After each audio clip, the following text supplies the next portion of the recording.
I am Antje Otto and I am in charge of exhibitions at the National Museum. And I'm actually not a culture historian, I'm an ethnologist by training.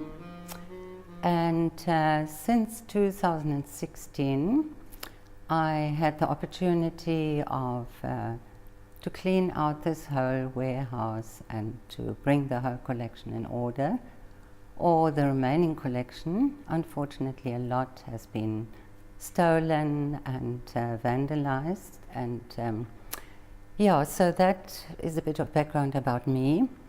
The mirror has a lot of value.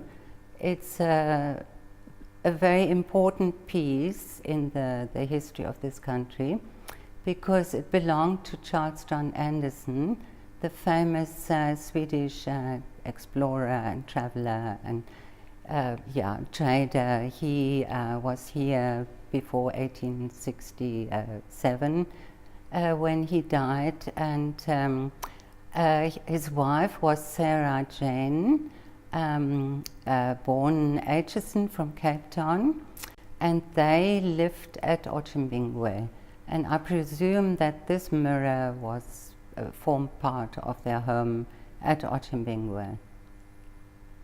And yeah, it's to us it has a great value, and I think it should be made known that valuable pieces are kept by the National Museum, and sometime in the future, if the Artefeste is restored, then we would like to put it on exhibition again, just to recall people who have played a great role in the history of this country.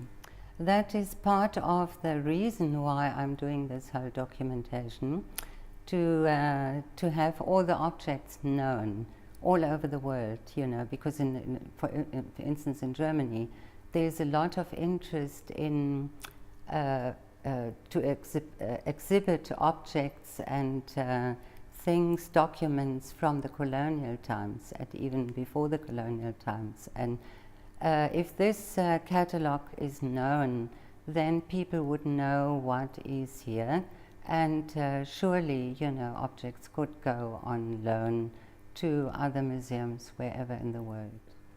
My wish for this mirror would be that it remains preserved, because it's just so important, and well, to me really any piece in this collection is important, and because every piece has had its own role wherever it was used or made or whatever. So I would like to see this whole collection preserved, and that people just keep it in honor. I mean, you know, it's part of the heritage of this country, and that is very, very important. Well, to me, Charles John Andersson, he contributed in a very wide field. He not only drew up the first map of this country, he wrote about the animals, he wrote about the history, he wrote about the people, the geography, the geology. Reading through his very rich accounts today just gives you such depth of field of understanding and appreciation for him. I mean, he was only a visitor here, and he spent a couple of years here, not even a lifetime, and yet he discovered so much and contributed. And yeah, today still, I can just mention that in the natural science dioramas that we've got down at the Ovella Museum, I went back to what Andersson wrote about certain places, about the Welwitschia, and I quoted him, you know, on certain animals that we have on display. As I mentioned earlier, I'm an ethnologist, so I know very little about animals and about geology and landscapes and so on. So I went back to Andersson because I just found that he portrayed places and situations just in a wonderful way.